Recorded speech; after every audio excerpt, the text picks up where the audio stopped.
Buenos días a todos y a todas y bienvenidos a este acto, a esta mesa redonda en la que vamos a hablar de comida. Espero que hayáis desayunado. Y sobre todo bien, es más, de hecho me gustaría empezar con esa pregunta. Imagino que habéis desayunado, la inmensa mayoría, pero ahora ya algo lógico, una pregunta un poquito más incómoda.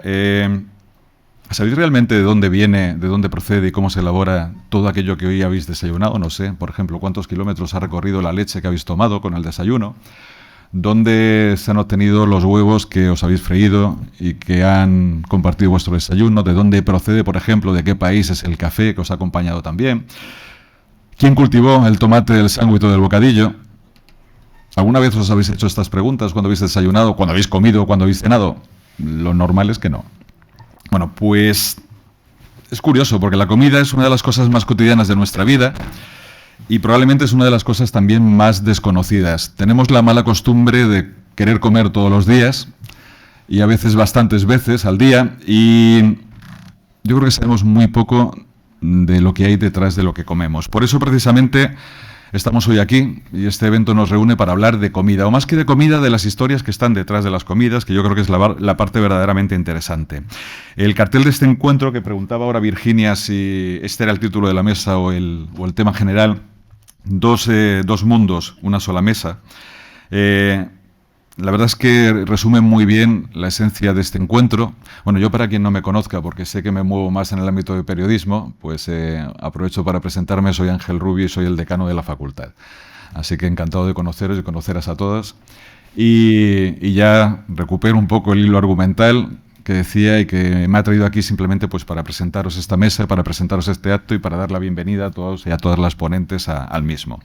Decía que entre esos dos mundos, un mundo de productores, de ganaderos, de productores locales, agricultores, y el otro mundo, en el que estamos la inmensa mayoría de nosotros como consumidores, hay un elemento común que ha hecho que este evento tenga hoy más sentido que nunca en esta facultad, que es la información. Sin información no sabemos qué comemos, sin información no sabemos cómo se produce lo que comemos y sin información no sabemos tampoco qué impacto tiene en el planeta, en la sociedad y en la economía todo aquello que ponemos encima de nuestra mesa y que diariamente nos alimenta. No nos paramos a pensar en nada, en ninguno de estos aspectos. Y por eso decía que en esta facultad es fundamental tener eventos de este tipo, porque informar de estas cuestiones es tremendamente importante. Hoy sabemos, por ejemplo, que aproximadamente un tercio de los alimentos que se producen en el mundo acaban desperdiciándose. Un tercio. Hoy sabemos también que aproximadamente o cerca de un 30% de las emisiones globales de gases de efecto invernadero tienen que ver con la industria alimentaria. O al menos eso es lo que dicen los datos oficiales. Pero también sabemos algo, y es que cuando hay información, los consumidores, es decir, sabemos algo positivo, es que cuando hay información los consumidores están dispuestos a cambiar su comportamiento. Y estamos dispuestos y preparados para cambiar esos datos y hacerlos positivos, o revertir al menos ese tipo de datos negativos. En definitiva, cada vez son más personas, no sé si vosotros, yo desde hace tiempo que he intentado tomar conciencia de lo que como, pues me preocupa no solamente saber lo que compro, de dónde viene, cómo se produce, quién está detrás, qué me aporta y qué aporta sobre todo a la sociedad desde el punto de vista de la repercusión que puede tener detrás. Y para saber todo eso hay tres aspectos que son fundamentales y que repercuten aún más en la importancia de que este acto tenga lugar en la Facultad de Ciencias de la Información, que son la comunicación, el conocimiento y sobre todo la responsabilidad de los que producen y de los que consumen.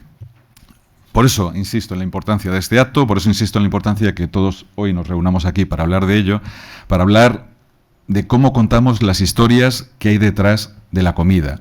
Insisto que aunque empezaba diciendo que hoy vamos a hablar de comida, a ver cómo llegamos luego a la hora de la comida y si aguantamos realmente, yo creo que esto es para abrir mucho apetito. Realmente lo que importan son las historias que hay detrás y que creo que nos van a compartir todos los aquí presentes. Las historias de quienes trabajan la tierra, las historias de los jóvenes agricultores y ganaderos que se encargan de hacernos llegar esos alimentos, las historias de quienes están intentando, además, producir de forma más sostenible, que también es un tema fundamental para este tema. Son historias que en la mayoría de los casos, y aquí yo hablo desde el punto de vista del periodista, no suelen aparecer en los titulares de los medios de comunicación, pero que afectan directamente a nuestra vida cotidiana.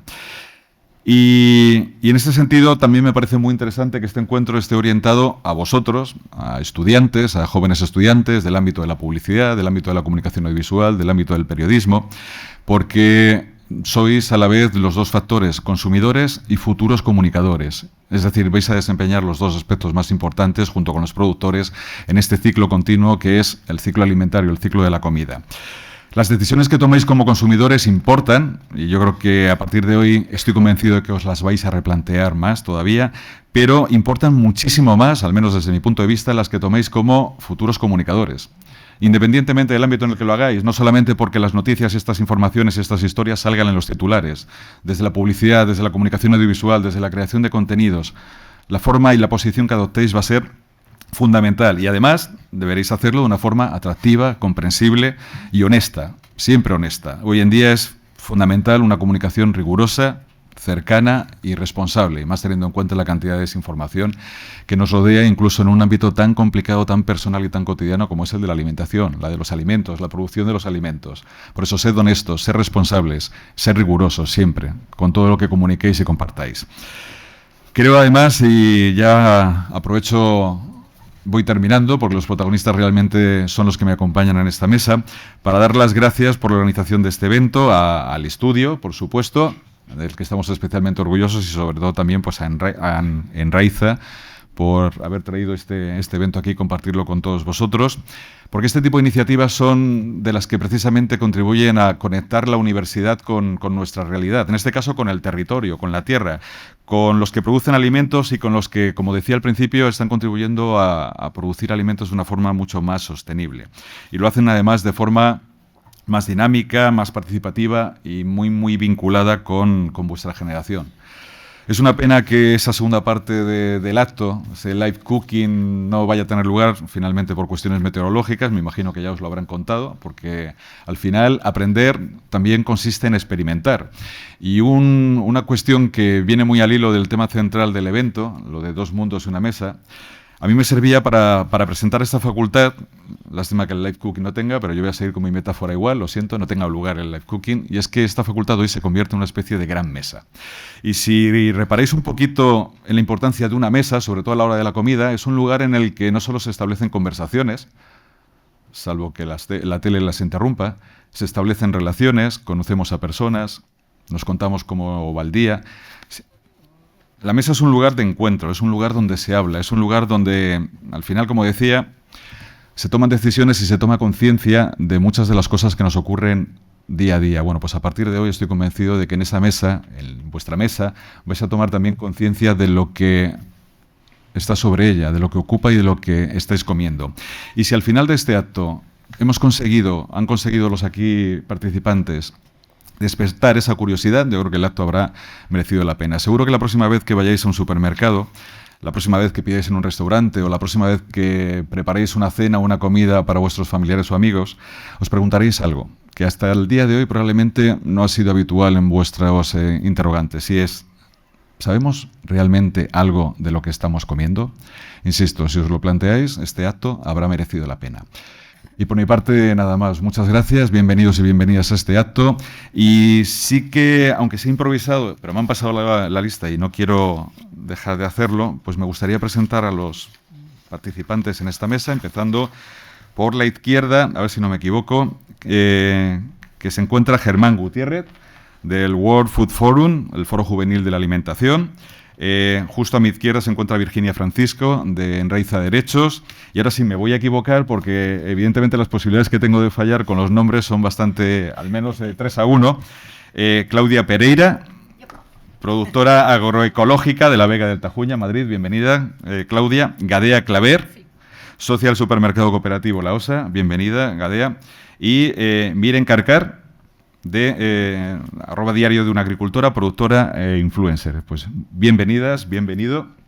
Y por mi parte un placer, muchas gracias por estar aquí con nosotros y espero que el acto sea muy productivo y sobre todo que despierte esa curiosidad que seguro que a partir de ahora va a ser muy productiva, incluso en algo tan habitual, tan cotidiano como es en lo que comemos todos los días. Un placer y muchas gracias. Hola, muy buenas. Bueno, pues nada, después de esta breve introducción con la que nos ha saqueado el decano de la facultad, mi nombre es Virginia, voy a ser la moderadora de la mesa. Simplemente muy pinceladas para contextualizar un poco de dónde viene este acto.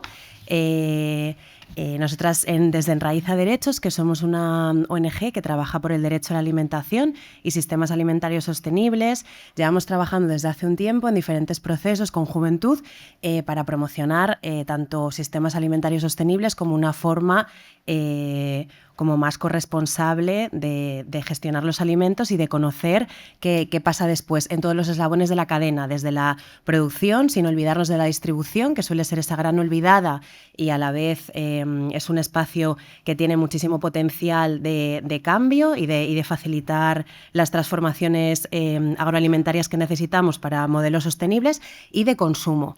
Así que bueno, hoy un poco el objetivo de esta mesa es que podamos generar un diálogo abierto con diferentes personas que tienen papeles muy diferentes, pues desde la producción, pasando por la distribución, como es el caso de la cooperativa de consumo de la OSA, que os la recomendamos, está en el norte. ¿En qué metro es? Ventilla. Metro Ventilla, es un supermercado cooperativo.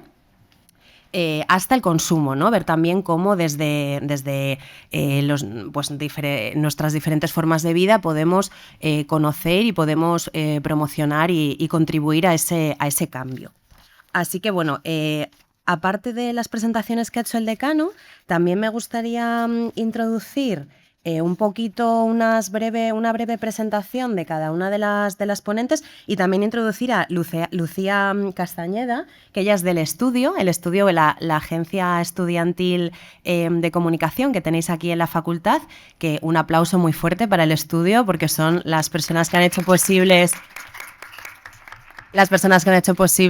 mucha parte de estos eventos y que se han encargado de la logística y la comunicación. Bueno, como digo, voy a pasar a presentar brevemente a las personas de la mesa. Gadea Kleber forma parte del Consejo Rector de la OSA y también del grupo informal de OSEDNAS, que congrega gente joven de la cooperativa. Es antropóloga social y realiza también su doctorado en medidas para el escalamiento agroecológico de iniciativas en Madrid, donde trabaja con la OSA. Forma parte de GECO, Grupo de Investigaciones en Humanidades Ecológicas, y del Grupo de Investigaciones Sistemas Alimentarios y Desarrollo Territorial del CSIC. Un aplauso para Gadea. Germán Gutiérrez, él es estudiante de Ingeniería Alimentaria de la UPM, es el vicepresidente de Incidencia Política del capítulo español del World Food Forum de la FAO, anteriormente vinculado con la política universitaria. Es a raíz de esa experiencia que comienza a interesarse por los movimientos juveniles. Un aplauso, Germán, muchas gracias. Claudia Pereira, ella es productora hortícola de la Vega del Tajuña, colabora en 2 proyectos diferentes que distribuyen sus verduras a diversos grupos de consumo de la ciudad de Madrid, situados principalmente en el sur. Los 2 proyectos en los que trabaja forman parte de una red de producción de la Vega que, como ella misma resalta, funciona como un sistema de apoyo mutuo y es la clave para la sostenibilidad de estos proyectos. Un aplauso. Miren Carcar Echepare. Miren tiene 26 años, es agricultora y viticultora en Bodegas Bagordi. Junto a sus hermanos gestiona más de 70 hectáreas de viñedo ecológico, forma parte del relevo generacional de un proyecto familiar que iniciaron su padre y sus tíos, y su día a día está ligado al campo, al cuidado de la viña y a la gestión de su bodega, con el objetivo de mantener vivo ese legado mientras apuestan por una forma de trabajar sostenible, cercana y con identidad propia. Y para terminar, Lucía Castañeda, ella es estudiante de Publicidad y Relaciones Públicas de la Universidad Complutense de Madrid, es de Barcelona, vive con una compañera de piso y es parte de la agencia de publicidad estudiantil del estudio de la Facultad de Ciencias de la Información. Así que bueno, sin más dilación, vamos a pasar a introducir la dinámica de este conversatorio. Va a ser tener una serie de bloques con una pregunta marco desde la que el resto de ponentes vais a poder intervenir y generar un poco un diálogo y una conversación. Una de las preguntas marco de esta mesa es ¿qué tiene que cambiar en la cadena agroalimentaria para que sea justa para quienes producen, accesible para quienes consumen y sostenible para el planeta? ¿Y cómo puede la juventud impulsar esa transformación?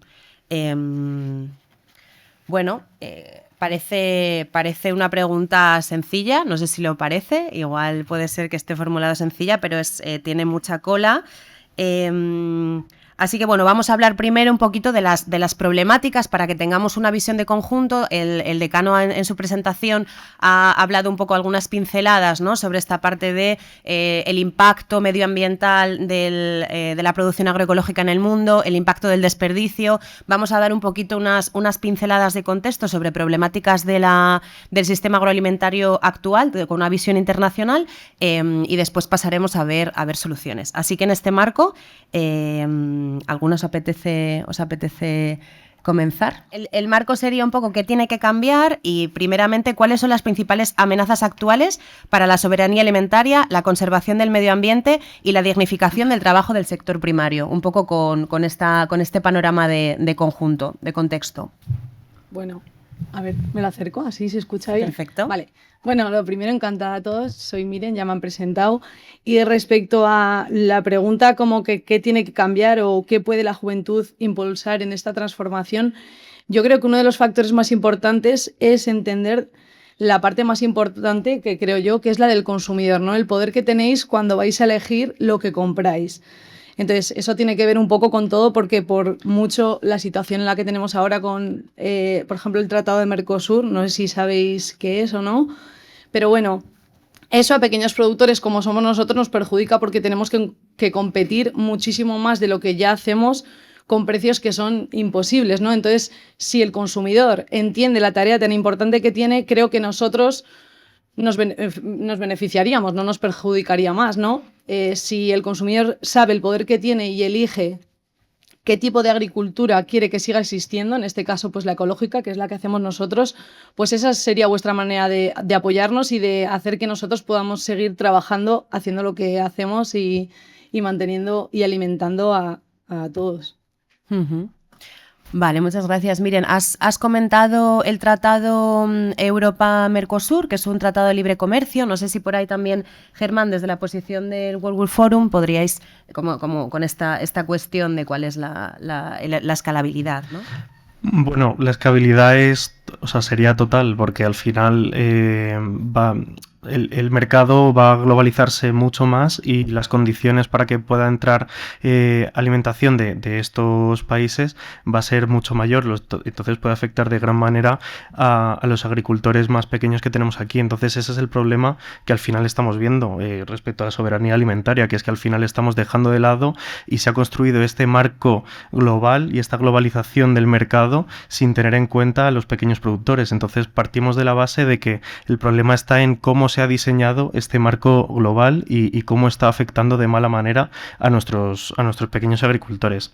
Además, luego también sí que me gustaría destacar dentro de la pregunta lo que comentas sobre la dignificación del trabajo del sector, porque es que al final, bueno, no sé cuántos de vosotros podéis conocer muchas de las cosas que ha comentado antes el decano, pero ojalá, como ha dicho el decano, hubiera más titulares sobre los sistemas alimentarios, porque al final todos los titulares que nos encontramos en las noticias siempre son tanto de alertas alimentarias, o sea, cuestiones sanitarias, o alguna noticia puntual como está viendo ahora de Mercosur. Pero los titulares sobre los sistemas alimentarios se pueden contar con los dedos de las manos. Y debe valorarse como se tiene que valorar el sector, tanto con el apoyo de las administraciones públicas como visibilizando la gran labor que hacen los agricultores, los ganaderos y los pescadores en España.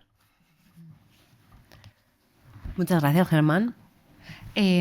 Bueno, muchas gracias también. Yo quería añadir a todo lo que han dicho los compañeros que también la brecha rural-urbana es muy importante, ya si nos ponemos, si se quiere, en esa cuestión del consumo, porque incluso, o sea, los estudios muestran que incluso en las iniciativas más sostenibles e incluso más concienciadas con la cuestión de la transición alimentaria, el valor que tiene que ver con la salud y lo ecológico prima sobre lo local muchas veces. Entonces, efectivamente, si además no solo no hay información, sino que no se refuerza, digamos, la situación del campo, conocer la situación del campo y esas relaciones entre ciudad y mundo rural, es muy difícil de alguna manera que esos patrones de consumo vayan cambiando, ¿no?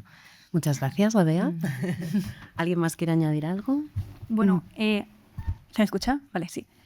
Yo creo que desde el punto de vista del consumo, por ejemplo, el Tratado de Mercosur tiene mucha importancia por el precio que al final tienen que pagar las personas cuando van al supermercado y quieren comprar estos alimentos que son más sostenibles, pero claro, esta barrera, que es la del precio, que afecta mucho al consumidor a la hora de distribuir pues eso, el presupuesto que tiene para gastar en comida mensualmente. Entonces, cambiar eso o tratar de tener políticas que puedan favorecer más a la agricultura local, yo creo que sería una solución que podemos pues todos hacer para que esto se solucione. Pues yo, por añadir algo más a lo que ha dicho Germán, que en realidad, o sea, estos días sí que estamos viendo todas en las noticias todo el rato la subida de precio de los alimentos, ¿no? Y esto, o sea, los tratados de libre comercio tienen todo que ver porque hacen que dependamos muchísimo del exterior, ¿no? Y yo justo ayer estaba pasando las cuentas de mis proyectos y veía que en una de las huertas que tenemos mulas y no usamos gasolina, y las cuentas comparadas con el otro proyecto en el que sí que usamos gasolina eran, o sea, hay un agujero muy grande, ¿no? O sea, y todas hemos visto cómo los precios de los alimentos han ido subiendo y nada, o sea, simplemente decir que no lo relacionamos directamente, pero vamos, que tiene todo que ver. Bueno, y no hemos hablado nada del medio ambiente, pero al final en Europa sí que es verdad que hay grandes apuestas para la conservación del medio ambiente, sobre todo referente a la descarbonización y la huella de carbono. Y nosotros tenemos que también, si queremos que exista un mundo globalizado, también imponer las mismas condiciones para todos estos países, ¿no? Sí que es verdad que existe ese precio, ¿no?, que tienen que poner los países por el consumo o las emisiones que realizan de huella de carbono en sus diferentes países por producir esos alimentos. Cuando entran aquí tienen que pagar pues esas condiciones, ¿no? Pero ya no solamente tendrán que pagar, sino que cambiar su mentalidad, porque al final tenemos que cambiar aquí, estamos cambiando en Europa, estamos cambiando en España, pero tendrán que cambiar en el resto del mundo, porque al final nosotros somos una pequeña parte del mundo y el mundo tiene un problema muy grande que es las emisiones del CO2 y nosotros podemos intervenir en la reducción, pero todo el mundo tiene que hacerlo. Así que... Yo quería añadir que, claro, obviamente los sistemas agroalimentarios localizados y la territorialización es muy importante precisamente por el beneficio ambiental, pero también otra problemática es que si bien se puede dar cierto apoyo a la producción, si tú no generas canales y vías de distribución de ese alimento que estén territorializados, o sea, centros de acopio logísticos, e incluso también favoreces dentro de las grandes ciudades infraestructuras como supermercados, ¿no?, que ya hablaremos más adelante, donde tú puedas hacer toda tu compra y no tengas que ir a diferentes tiendas, porque si bien puede ser más ideal en un modelo de vida de poblaciones más pequeñas, en las grandes ciudades la realidad es que lo más cómodo es el sistema de supermercado. Entonces, que se pueda generar también esas logísticas, esas formas de distribución que faciliten el consumo, también es fundamental para poder dar viabilidad al producto local y agroecológico. Sí, y en esta línea también, o sea, el impacto que tienen los países del sur global, tanto ecológico como socioeconómico, como político, como la imposición de medidas agroalimentarias globalizadas, también tiene afecta directamente, ¿no?, a la forma de vida de las personas, de los pueblos, de los territorios. Entonces, que al final también tiene como un impacto muy, muy fuerte ese modelo de producción, tanto en el sur global como aquí, ¿no?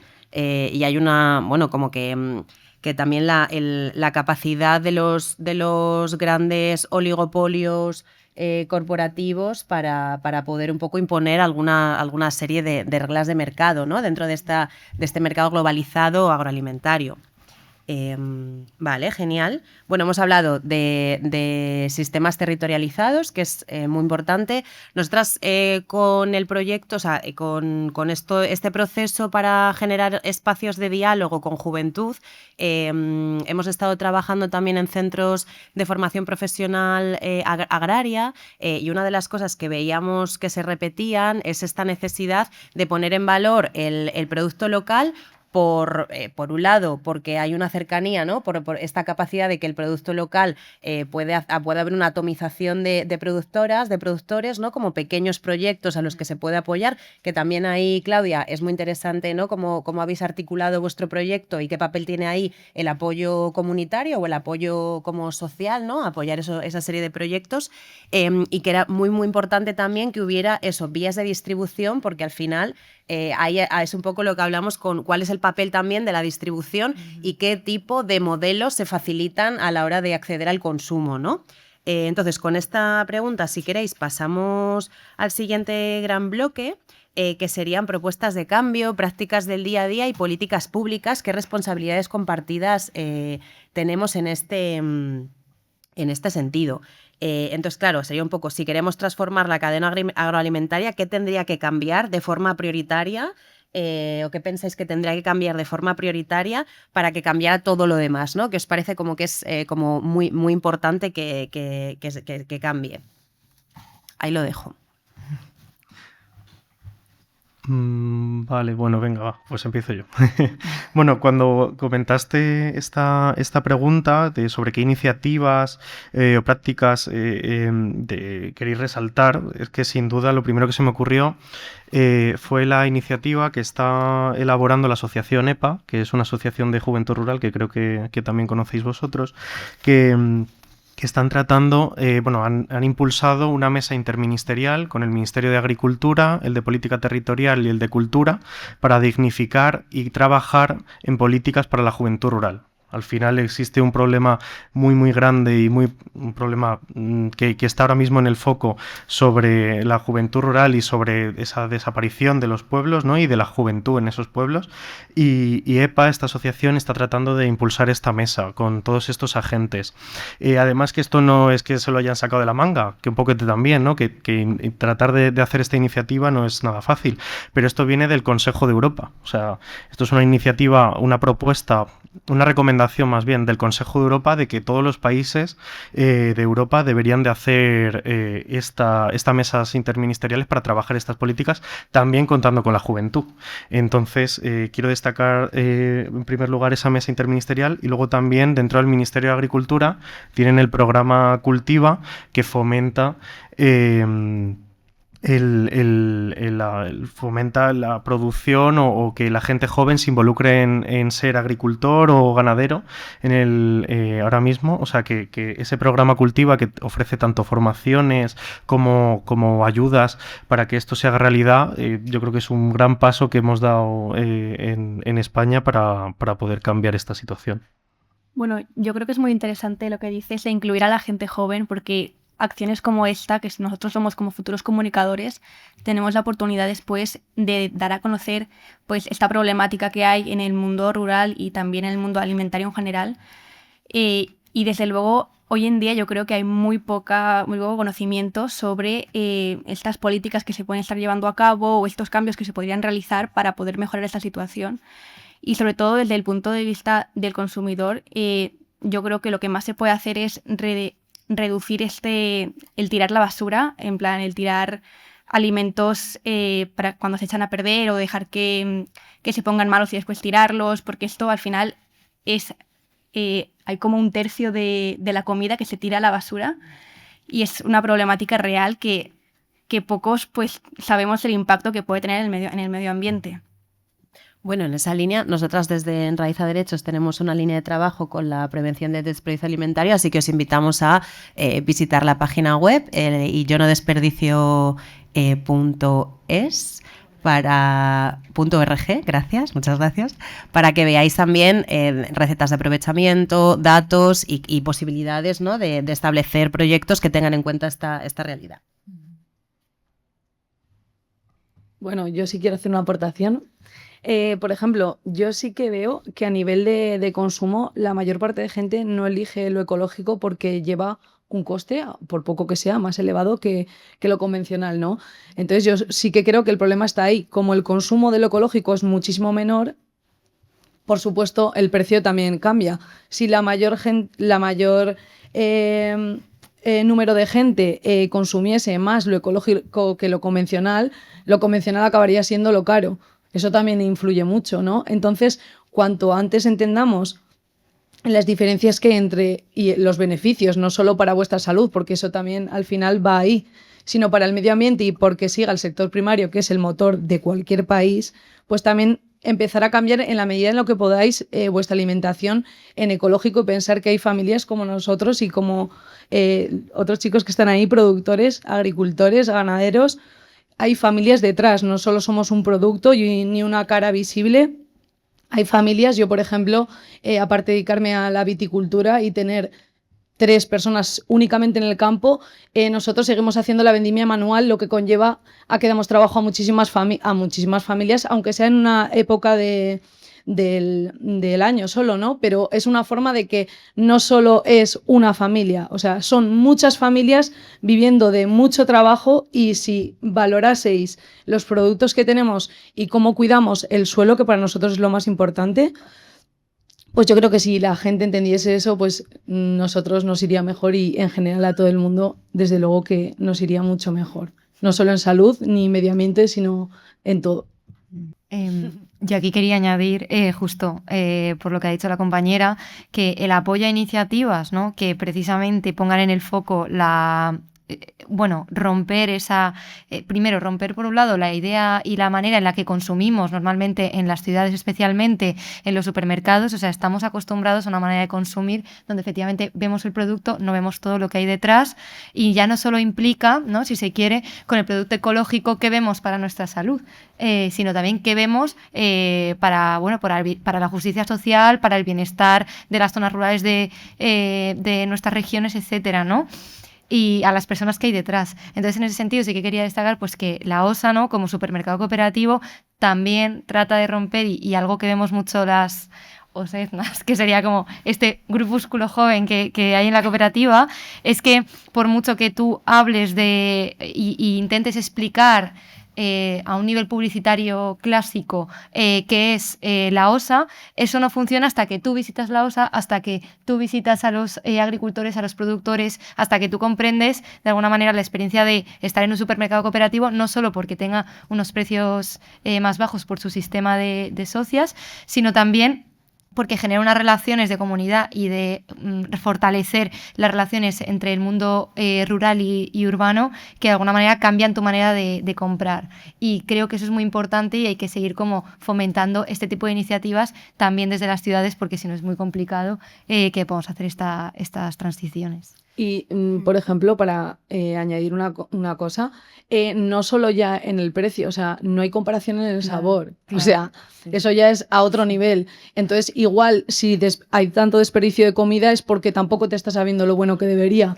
Porque yo estoy segura que las hortalizas que tiene ella no las vas a desperdiciar igual que las que compras en cualquier sitio. Seguramente también porque se pongan peor antes.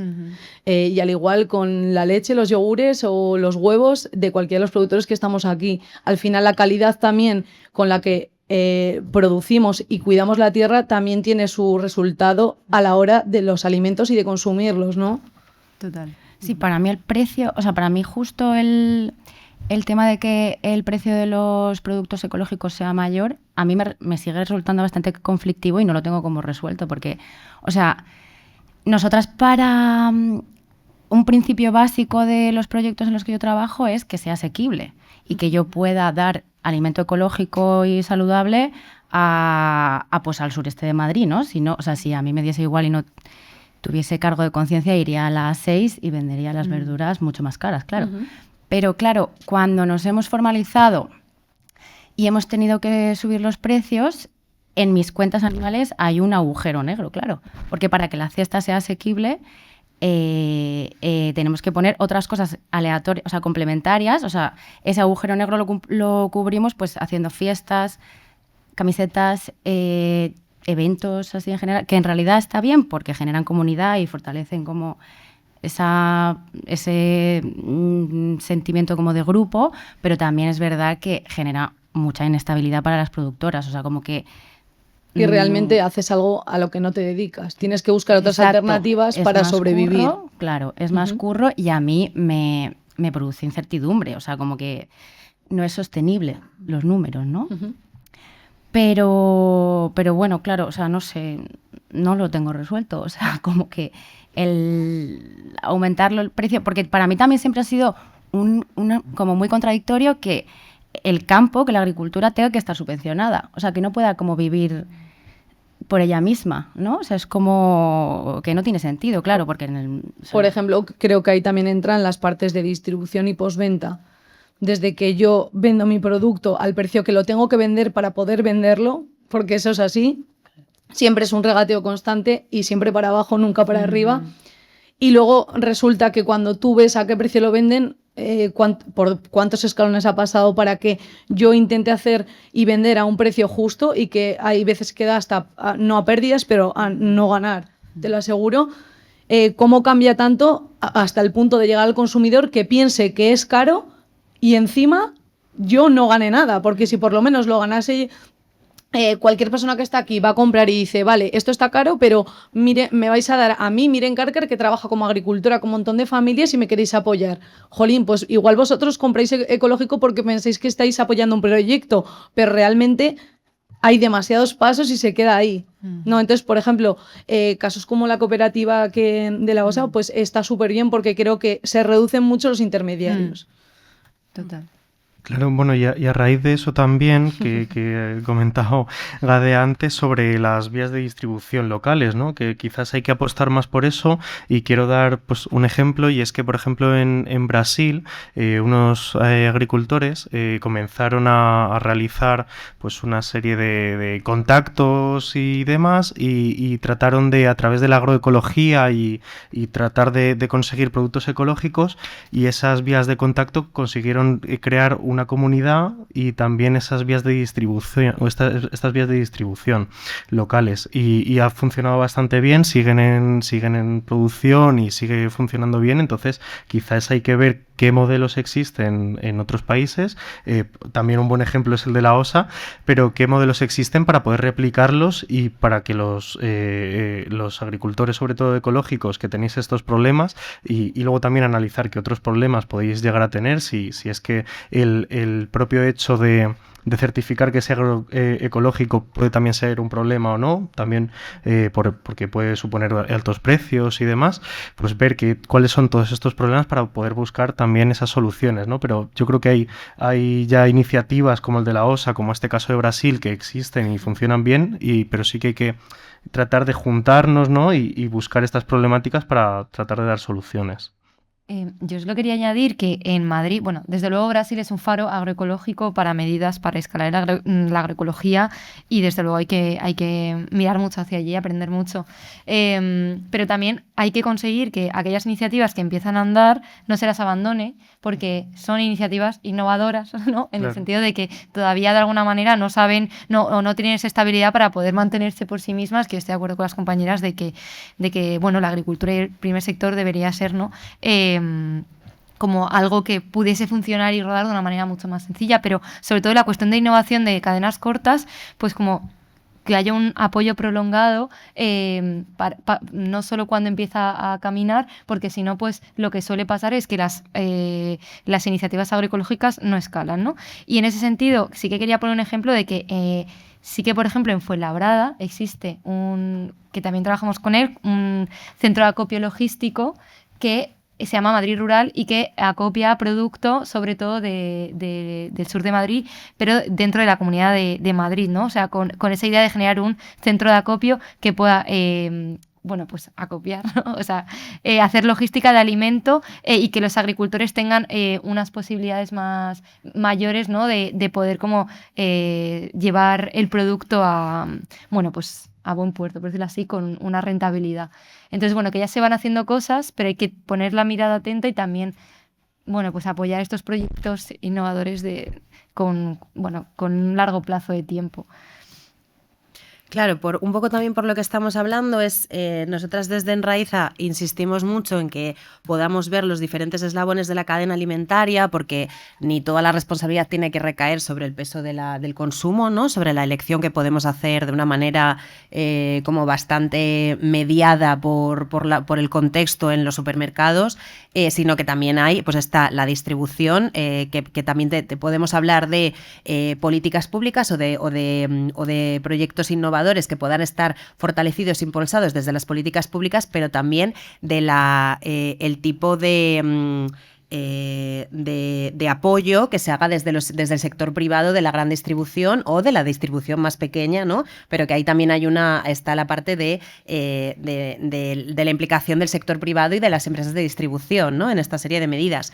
Y también, por supuesto, desde las políticas públicas. Políticas públicas, como podemos haber estado antes hablando de políticas públicas globales o de escala europea, como también la importancia de las políticas públicas territorializadas y de las políticas públicas locales, ¿no? Entonces, en ese sentido, bueno, pues os agradezco mucho que hayamos podido ver un poquito pinceladas de cada cosa. Antes comentabais, por ejemplo, el tema del precio de los alimentos.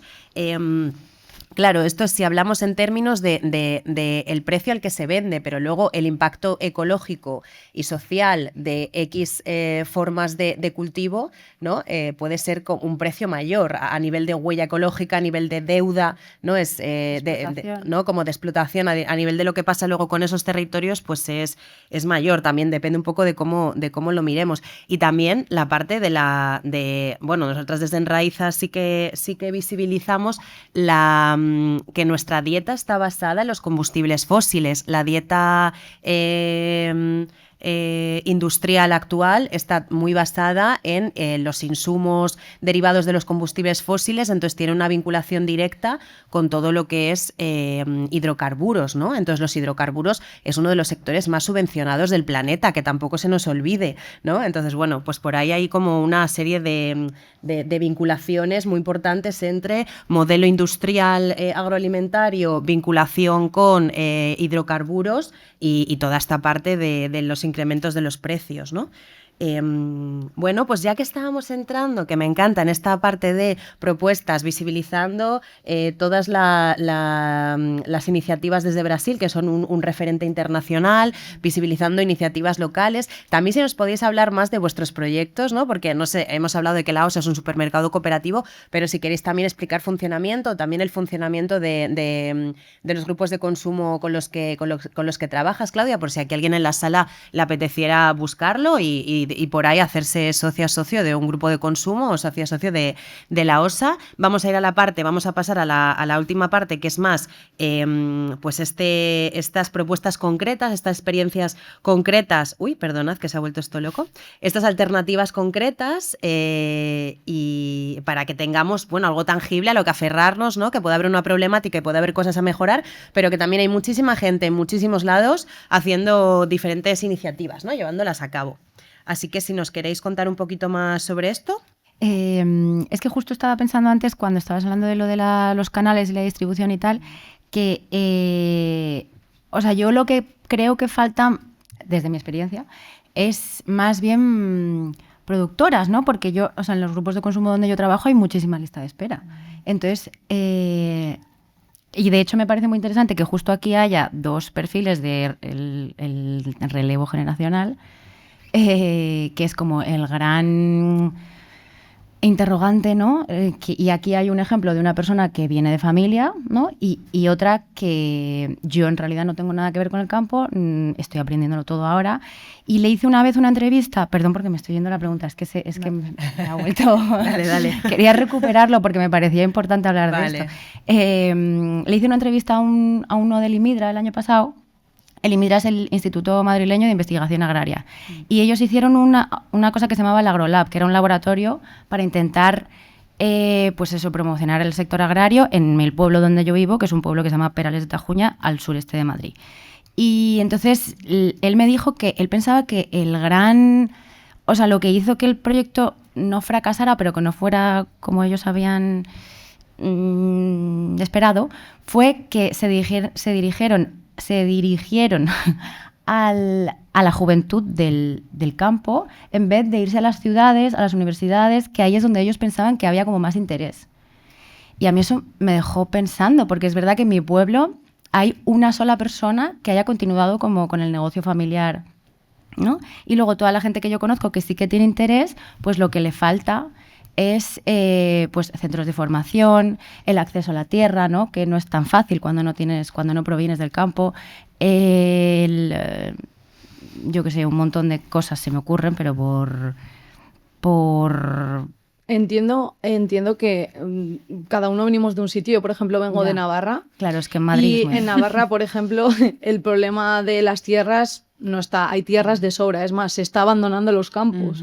En nuestra zona se están abandonando porque la media del campo es de unos 63 años de edad. O sea, la gente está a punto de jubilarse y se jubila antes si puede, total, como son autónomos, se jubilan cuando pueden porque tienen años de trabajados porque van a pérdidas.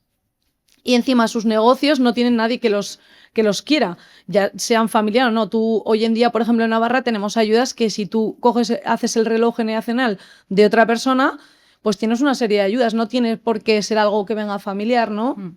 Una persona se quiere jubilar y conoce a alguien, ¿no?, que quiera coger ese relevo. Pues, por ejemplo, en Navarra sí que está muy bien ese tipo de iniciativas y de ayudas, porque al final lo que hacen es poner en una página web está toda la información de gente que se quiere jubilar y quiere dejar su negocio y gente que quiere cogerlo, porque como es muy difícil empezar ahora cualquier tema del campo, pensar que para hacer, yo por ejemplo trabajo en las viñas, ¿no? El tractor más pequeño, que es el que uso yo, que es de Frutal, pues no te baja de 100.000 euros hoy en día y lo tienes que amortizar ¿en cuántos años? En 20. Las viñas tienen ahora mismo, si plantas viñas, no las rentabilizas en 25 años. ¿Cómo puede ser eso? ¿Sabes? Entonces hay muchos problemas, tanto, por ejemplo, de falta de tierras no hay, pero sí de relevo generacional.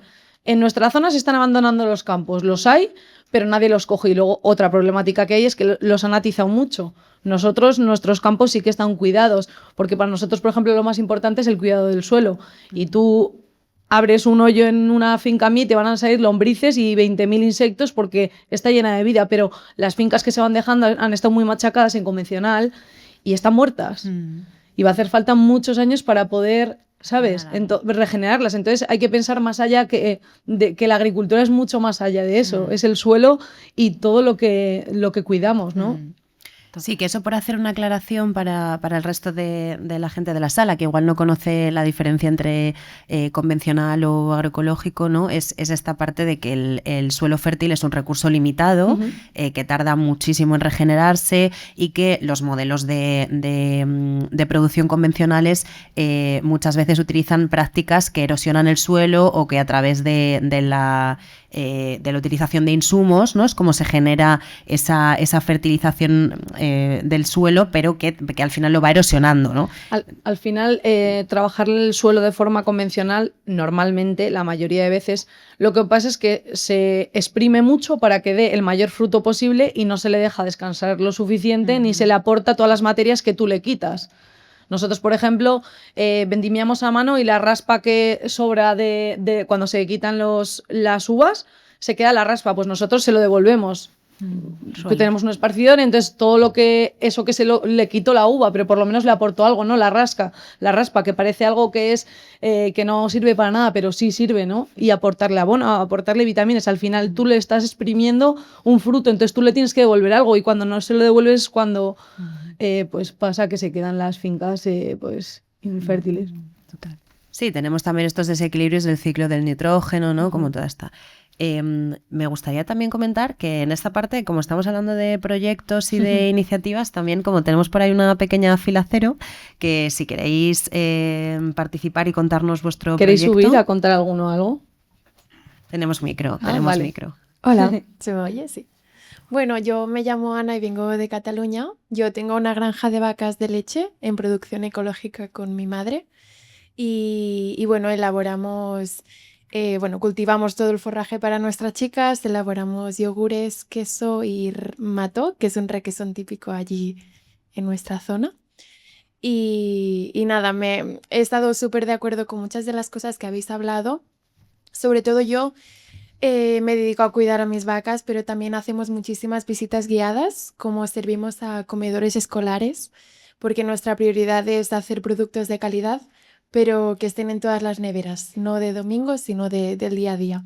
Entonces todos los niños que comen el yogur en su escuela luego vienen a conocer de dónde ha salido este alimento, ¿no? Y yo me fijo mucho en cómo son sus caras cuando bajan del autobús, ¿no? Que dicen, ay, aquí huele a mierda un poco, ¿no? Y cómo se van diciendo, no me quiero ir, yo me quiero quedar aquí, porque han conectado tanto con la historia que hay detrás de este alimento que cambia la percepción del consumo. Entonces, esta conexión que hacemos con los productos que conocemos de dónde vienen, yo creo que es el vínculo del que tenemos que tirar. Yo personalmente, como consumidora que soy, siempre como me fijo en las historias que hay detrás, ¿no? Y me hace más ilusiones, como que me apetece más, me sienta mejor. Y de aquí yo me siento como que la gente joven que estamos en el campo, tenemos aquí un papel muy importante de comunicar a las personas que nuestra manera de consumir, elegir qué productos queremos comprar, va a decidir al final en qué mundo queremos vivir. Entonces, igual es una responsabilidad muy tocha y muy grande que hay que compartir entre todos, pero sin duda el poder acercarse a los productores es aquí un gancho muy importante y de sensibilización muy importante. Muchas gracias, Ana. A ti. Perdonad. Bueno, mi nombre es Emilio, yo vengo de Tierra de Campos, que es una comarca de Palencia. Y bueno, yo vengo de familia de labradores y ganaderos. Lo que pasa que, bueno, en mi zona, desde casi la entrada de Europa, la ganadería desapareció por el tema de no hacer competencia a explotaciones francesas y alemanas. Nosotros teníamos ovejas churras, mi abuelo y mi padre, y se quitaron. Bueno, en casa de mi abuelo era una economía de subsistencia, bueno, como en toda Tierra de Campos. Todos los animales que os imaginéis los tenían. Mi abuela era la lechera y la quesera del pueblo, tenía vacas ratinas, ovejas churras, gallinas, pavos, conejos, y era una economía totalmente de subsistencia. Y el tema que hablamos de reciclaje y tal, eso era algo súper normal. De hecho, en nuestras casas no había basura. De hecho, yo lo he conocido hasta hace muy poco, que ni siquiera había el recogedor. Había cepillo, pero no había recogedor, porque absolutamente todo se reciclaba. Además, en mi zona nos calentamos lo llamamos el enroje, que es el antiguo epocausto romano, que es como una calefacción subterránea. Y pues todo lo de casa, o cartones, papeles, todo se quemaba ahí. Y restos orgánicos para los animales. Y yo me fijo de ahora que se genera mucha basura y da una pena ver los vertederos que hay por ahí. Y yo creo que hay que tirar un poco y fijarnos un poco en lo de atrás. Yo lo que digo, para avanzar hacia adelante quizás hay que dar un paso para atrás y fijarnos un poco en lo que hacían nuestras antiguas generaciones. Y es un poco por lo que apuesto. Entonces, con mi padre hacemos agricultura de cereal y forraje, y yo me centré un poco más por la hortaliza y sobre todo la recuperación de variedades tradicionales. Porque, vamos, quise recuperar la antigua huerta de mi bisabuelo Ponciano y Erundina y quería cultivar variedades antiguas. Y me di cuenta de que no había variedades antiguas, que se estaban perdiendo. Ibas a los mercados y todo eran semillas de papeleta o plantones híbridos o comerciales, y es una pena con la riqueza que tenemos en este país en semillas, que te vas a hablar con gente de Europa, otros países, y nos envidian porque allí no tienen semillas y aquí tenemos cientos de miles de variedades tradicionales, pues cómo se estaban perdiendo. Entonces hice un trabajo durante estos años de recuperación y prospección por muchas huertas de mi zona y de toda España por donde iba. Y ahora tengo un banco de semillas de más de 1000 semillas fácil. Y sobre todo me centro en el tomate. Cultivo unas 600 variedades de tomate. Y sobre todo las antiguas de mi zona. De Palencia tengo unas 40, 50 variedades. De hecho, el año pasado cultivamos una semilla de tomate del año 1916. Y es un poco por lo que abogo, ¿no? En mi explotación y en el tema hortícola. Porque también lo que se nota mucho, estas variedades tradicionales son mucho más resilientes a los cambios climáticos. Están más adaptadas a nuestro terreno, a nuestro clima, y es un poco lo que yo creo que lo que se debe hacer en cada explotación, tanto con ganadería como con agricultura. No, en mi zona, si llueven 500 litros, no tiene sentido poner una tomatera que venga de Murcia, que te necesite muchísima agua, porque los tienen allí en viveros súper acostumbrados a una cierta dependencia, ¿no?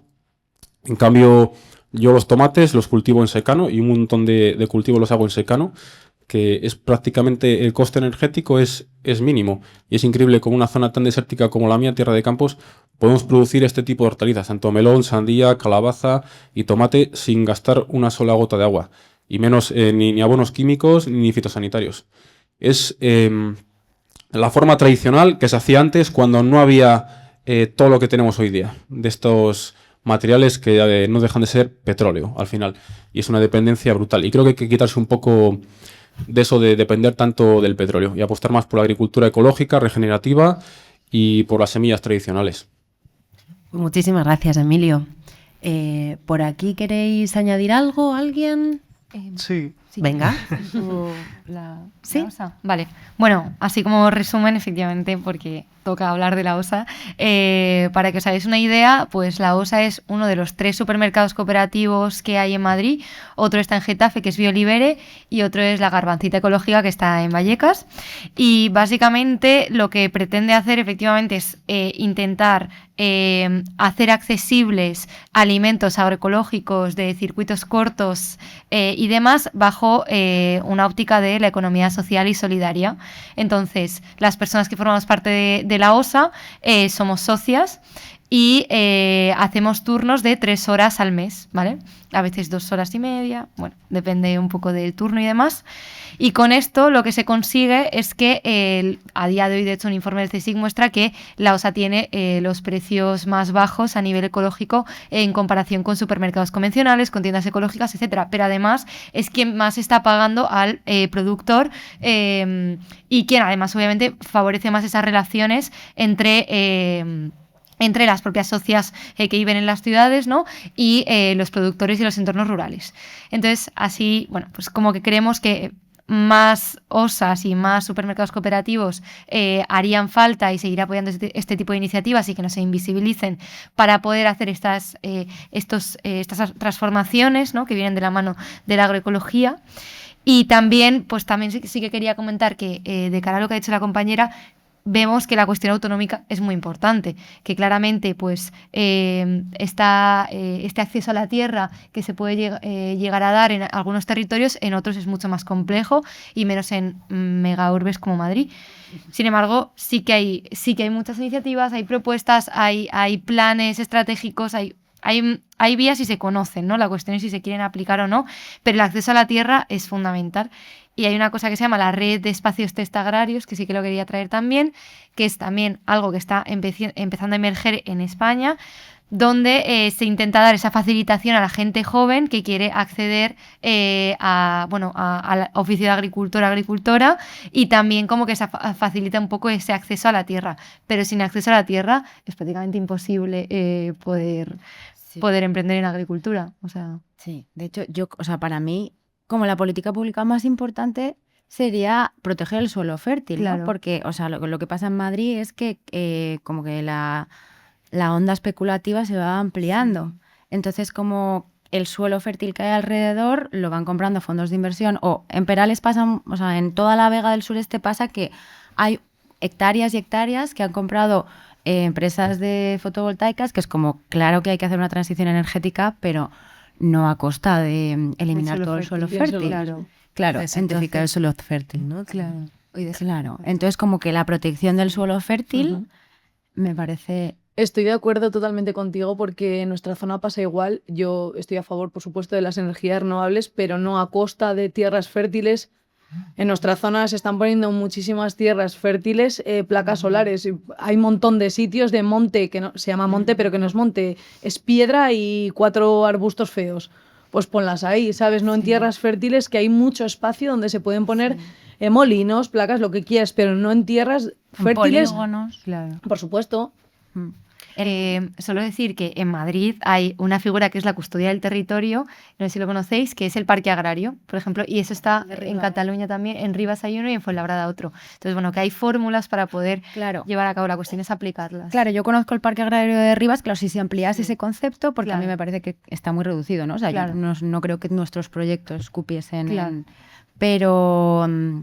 pero que vamos que sí, me parece una iniciativa fantástica, solo que a mayor escala. Exacto. Yo tengo en Peral una colega que tiene una explotación ganadera de gallinas, y todos estos proyectos de las fotovoltaicas ni siquiera le van a expropiar el terreno, se lo van a comprar. Lo que pasa es que a un precio que, claro, como la mayoría del terreno que tiene alrededor está abandonado, todo el mundo accede a ese precio. Claro. Entonces dice, no me voy a quedar yo aquí sola rodeada de placas solares, porque son 10.000 hectáreas de placas solares. Entonces, bueno, yo qué sé, a mí esto me parece. Bueno, tiene que ver con los modelos territoriales, ¿no? Al final con los modelos.